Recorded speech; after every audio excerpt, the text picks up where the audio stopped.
Рустем Скибін – кримсько-татарський художник-кераміст. 1996 року закінчив Самаркандське училище мистецтв за спеціальністю художник-педагог. Того ж року повернувся на батьківщину матері в Крим. З 1996 по 2000 рік працював головним художником на керамічному підприємстві «Таврика» Сімферополь. На основі орнаментів кримсько-татарської вишивки, зібраних і розшифрованих малярем та мистецтвознавцем Мамутом Чорлу, Рустем Скибін створив власний стиль поліхромного розпису керамічних виробів, що продовжує традиції кримських татар. Активно збирає, аналізує, відновлює технології виробництва різноманітних форм традиційної побутової гончарної кераміки, вивчає і відновлює професійну лексику. Рустем Скибін створив серію унікальних тарелів з вишуканими каліграфічними композиціями, які є його основним продуктом. Він також виробляє керамічні світильники, фонтани, музичні інструменти, декоративні панно. Його роботи користуються популярністю за межами Криму і України.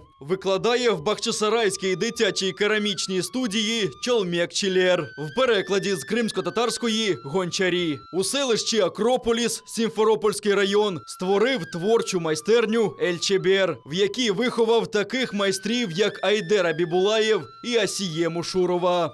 Скибін бере активну участь у регіональних, всеукраїнських та міжнародних виставках. Член творчого об'єднання «Чатирдах», кандидат в члени Національної спілки майстрів народного мистецтва України, член Асоціації кримсько-татарських художників, учасник багатьох фольклорних фестивалів та ярмарків в Україні, Польщі, Туреччині. Взяв участь у презентаціях культури корінного народу Криму у Раді Європи у місті Страсбург у 2015 році, в експозиції кримського гончарства на фестивалі Блюрвест у Торонто, Канада у 2018 році. З 2014 року проживає та працює у Києві.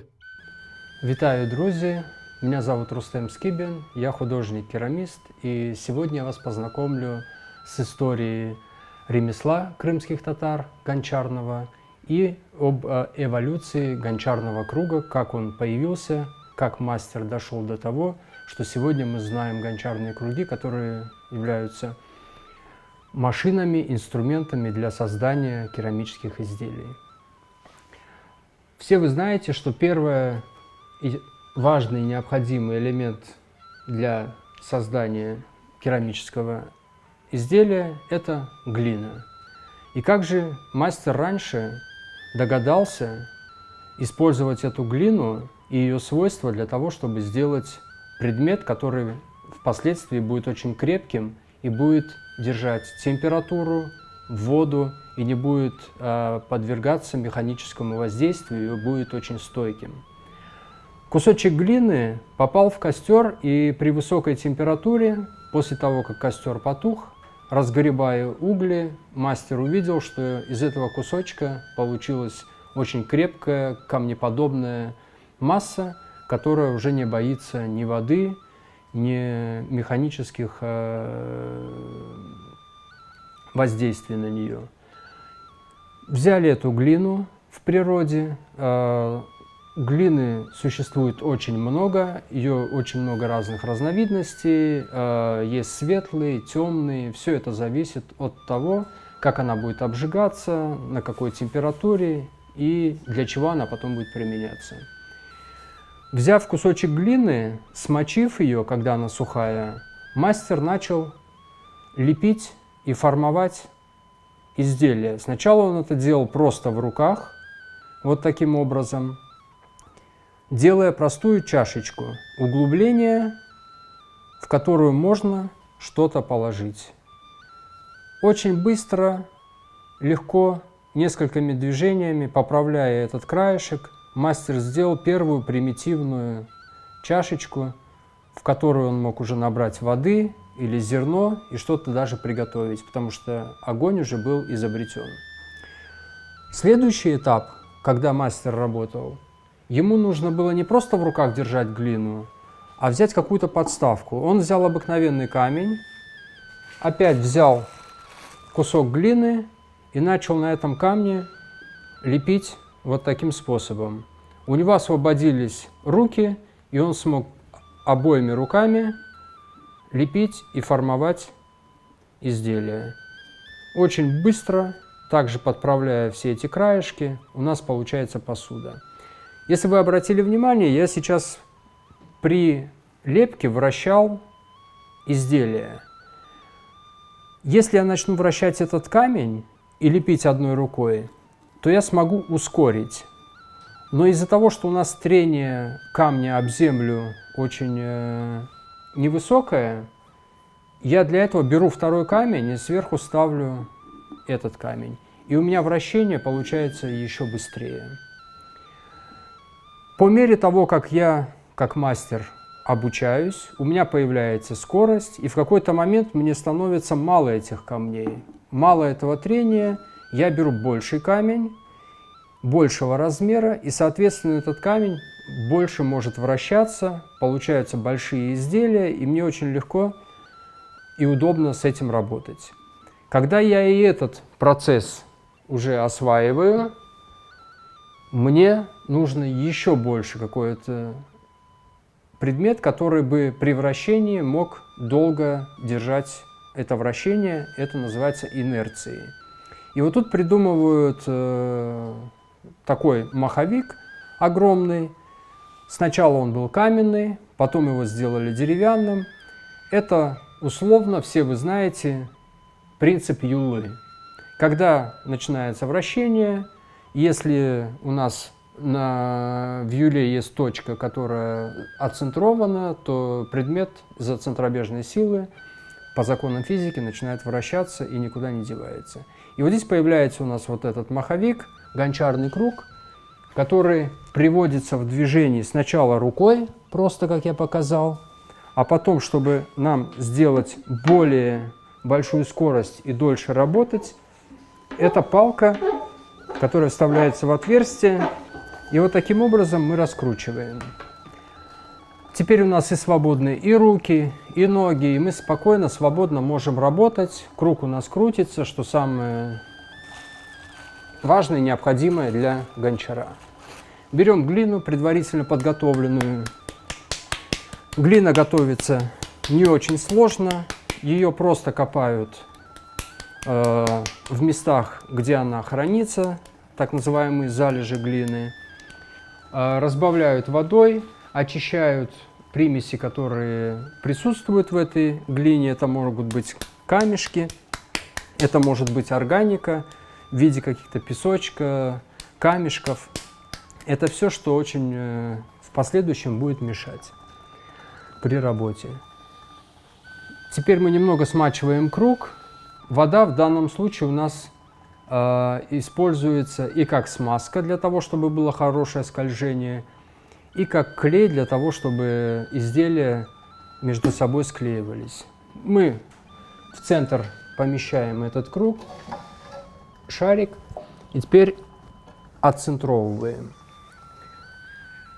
Гончару помогают элементарные, простые законы физики.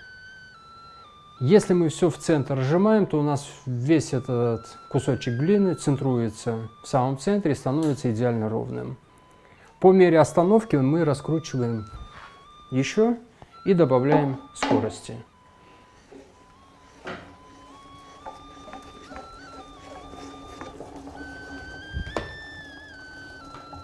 Смачиваем руки. И такими плавными движениями, не резкими, мы поднимаем вверх, отпускаем вниз, тем самым сосредотачиваем всю эту массу в самом центре этого круга. Как только у нас ровная получается такая болваночка, в центре мы можем приступить к следующему шагу, уже формовать само изделие, стенки. Раскручиваем дополнительно. Не забываем о воде, смачиваем, чтобы было хорошее скольжение. И в центре делаем отверстие. давим пальцем, и у нас появилось отверстие, которое будет являться нашим основанием. И плавными движениями навстречу рук друг к другу мы надавливаем на стенки, и они становятся тоньше. И у нас формируется вот такая чашка. Сначала делается простая форма в виде стаканчика, а потом этой форме придается уже профиль, силуэт от задачи, которая необходима, и которая стоит перед мастером, для чего этот предмет будет использоваться. Остается последняя техническая наша задача – это придать форму этому изделию. Мы снизу немножечко расширим, а сверху немножко сузим. И у нас получится такая кружечка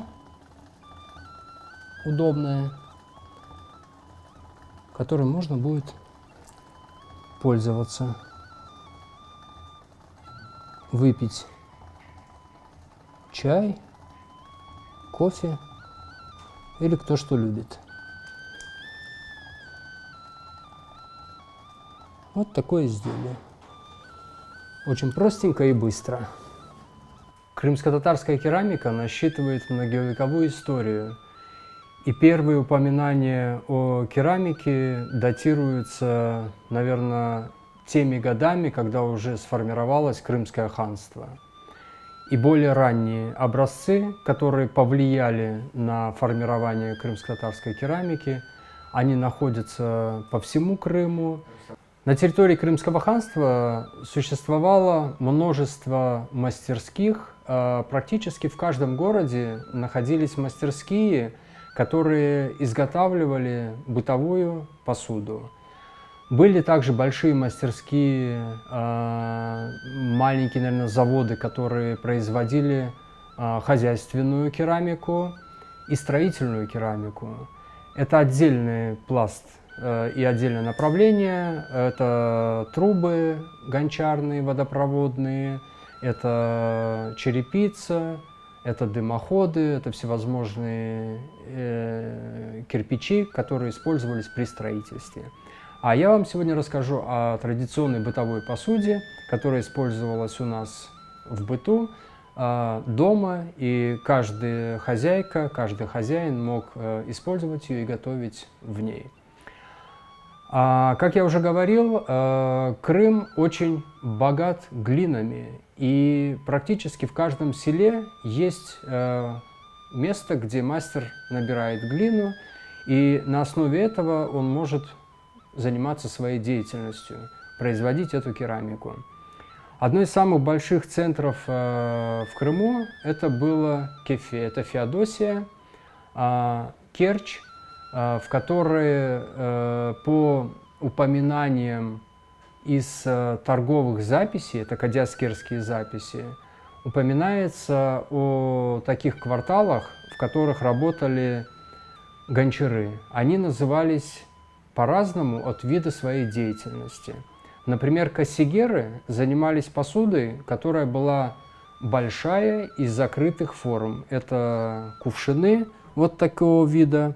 Этот кувшин называется хум. Они были огромных размеров. Я вам покажу на примере вот этой ручки. Вы можете себе представить, какого размера был кувшин.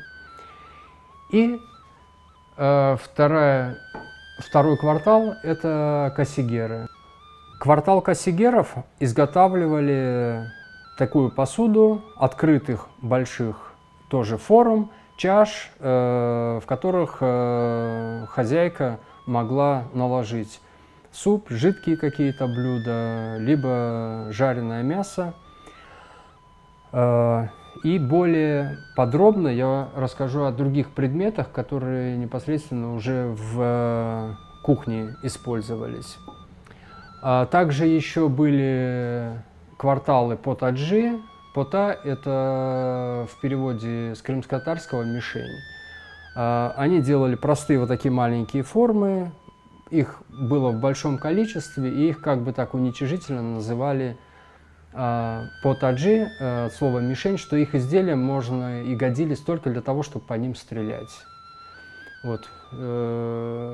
Следующий ряд посуды, который использовался, это гигиеническая посуда, так называемая, для того, чтобы принять омовение. Крымские татары мусульмане, и пятикратное совершение намаза требует очищения тела, и для этого служил такой предмет куман или гугум. Но в основном куман. Вот я вам показываю маленький куманчик, я его называю детским. В чем уникальность этого сосуда и в чем его характеристика? Это маленький носик с маленьким отверстием. При разливе получается очень тоненькая струйка воды, которая подается точно туда, куда ты направишь, и очень экономно.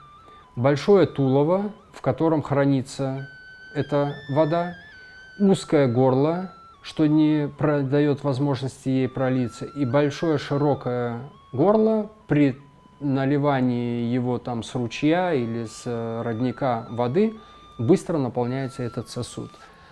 А большой, вот такой старый у меня есть в коллекции, выглядел таким образом, но вот, к сожалению, у него утеряна ручка.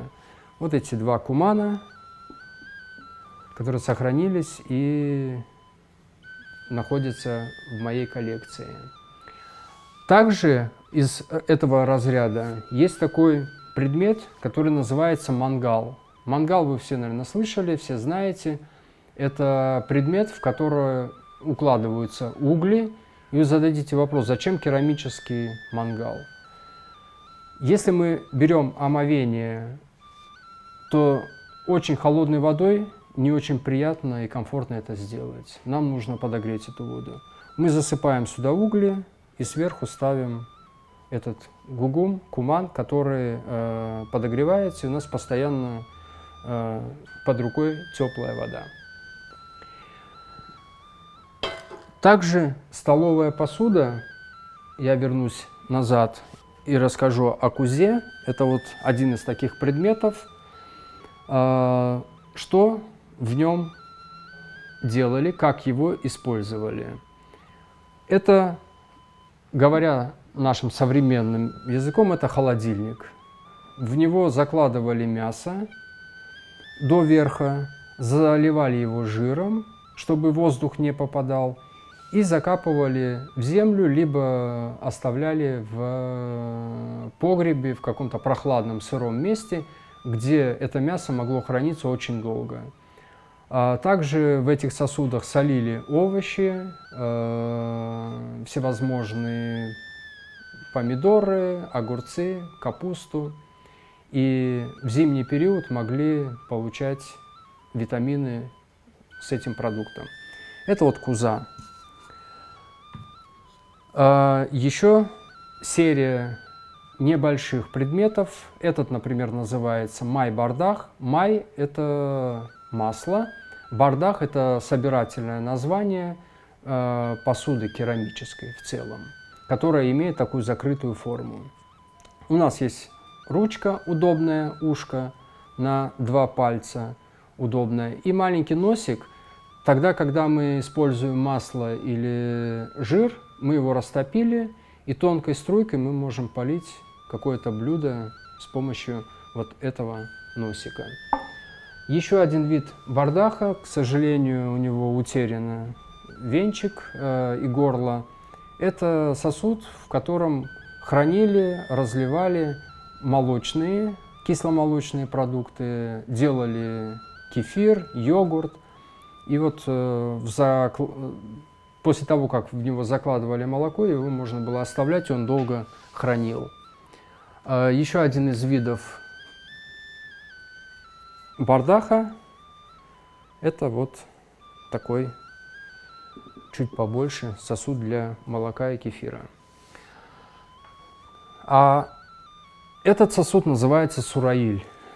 Сураиль использовался исключительно для переноски и хранения чистой воды. Сосуд имеет такую яйцеобразную форму. Они были больших в основном размеров, по массе своей примерно, чтобы молодая девушка или там девочка могла в состоянии поднять, чтобы он был не сильно тяжелым, когда она ходила на родник за водой. Он частично заглазурован. Если вы видите, цветная блестящая вот это покрытие, это называется глазурь. А чистая глина называется терракота. Благодаря вот этой чистой глине в этом сосуде очень хорошо сохраняется температура продукта, который в нем находится. Если мы нальем холодную воду, то он будет долго держать холодную воду. Если мы нальем горячую воду, он будет долго держать горячую воду. Узкое горлышко не позволяет быстро испаряться в воде, и тоже так же точно мы можем легко налить жидкость в тот предмет, который у нас есть. Следующее – это мешребие. Это кружка. Если у нас нету ручки, то это будет бардах. Очень интересная этимология слова бардах. Все знают, в русском языке встречается как понятие какого-то беспорядка. Мастера-гончары, которые делали бардахи, их называли бардахчи. Это была профессия, которая тоже по своему уровню не была столь высокой. И из-за того, что они делали огромное количество предметов, и у них было очень много глины, то, соответственно, в их мастерских очень было много глины, много мусора вот этого. И этих людей называли этот человек бардахчи. То есть у этого человека вот этот бардак. И последний, один из самых ценных в моей коллекции сосудов, это хош-хулах. Хулах в переводе ухо. Ручки у нас называются ушами. Этот сосуд, так же как и куза, использовался для хранения сыпучих продуктов и для хранения солений. И сейчас мы переходим к третьей части нашей небольшой лекции о состоянии современного гончарного ремесла у крымских татар, что делают мастера, сколько их и где они находятся. Большинство мастеров находятся в Крыму. На сегодняшний день я могу сказать, что их порядком, наверное, 15-20 человек, очень успешных, очень достойных ребят, которые продолжают это ремесло и изготавливают огромное количество разных предметов, которые сегодня представляют лицо Крыма, культуру крымских татар. Одно из направлений – это современная керамика, которую практикую в том числе и я. Это такая полихромная цветная майолика, которая называется куру-исар. Куру-исар в переводе с крымско-татарского – это сухая преграда или перегородка. Если вы видите здесь линию, она специально прочерчивается специальным инструментом для того, чтобы две глазури не смешались. Вот эта сухая преграда не дает вот этой мокрой жидкой глазури, когда мы рисуем, смешаться. Также мастерами в Крыму восстановлены практически все предметы, все названия этих предметов, как они использовались, для чего они использовались, мы знаем. И новый взгляд, новое переосмысление этих предметов. И ребята, мастера, гончары делают новые вещи, которые сегодня соответствуют нашему современному запросу, современному зрителю, современным потребностям. Как я уже говорил, в Крыму с начала возникновения Крымского ханства керамика была очень развита.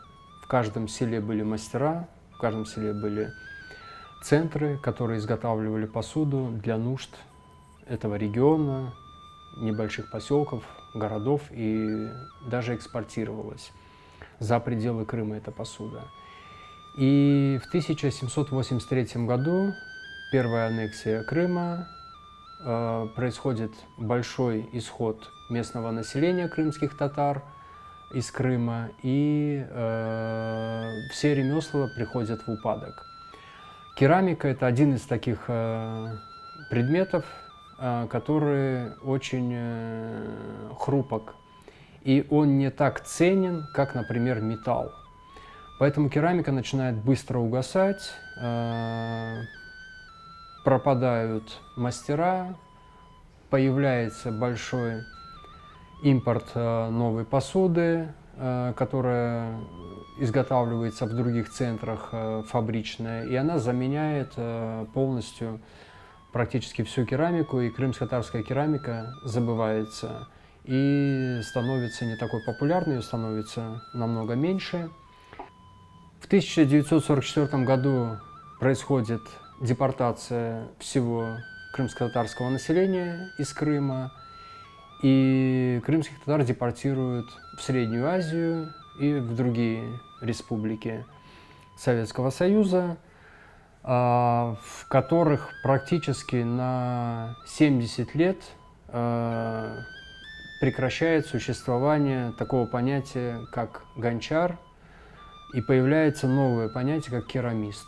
Несколько мастеров в Узбекистане в более позднее время начинают работать в студиях, художественных фондах и изготавливать современную керамику, которая является просто таким как бы объектом арт-искусства, не неся в себе национальные черты, национальные формы. И благодаря возвращению крымских татар на родину, это ремесло начинает возрождаться. Одним из первых пионеров этого ремесла Абдюль Сейтаметов, мой учитель, очень известный, хороший мастер-гончар, каллиграф. Это Рустем Якубов. И после обучения и создания нескольких школ в Крыму, в Симферополе и в Бахчисарае, появляются новые ребята, ученики, которые занимаются, обучаются, и на сегодняшний день, как я уже говорил, более 15 человек профессионально занимаются этой деятельностью. Крымско-татарская керамика полностью восстановлена, и бытовая, и современная. Крымско-татарская керамика сегодня является лицом, визитной карточкой Крыма, потому что в любой точке туристических центров в Крыму вы можете встретить уже керамику, которая сделана крымско-татарскими керамистами, с крымско-татарским орнаментом, с крымско-татарскими формами. Большое спасибо всем за внимание. Я думаю, что вам всем было интересно узнать о культуре и истории и о ремесле крымско-татарской керамики, об этих уникальных предметах, о этой красоте. Это была лекция о керамическом производстве в Крыму в рамках проекта «Бельги. История, культура и традиции крымских татар». Я Рустем Скибин, художник-керамист. Спасибо большое вам всем за внимание.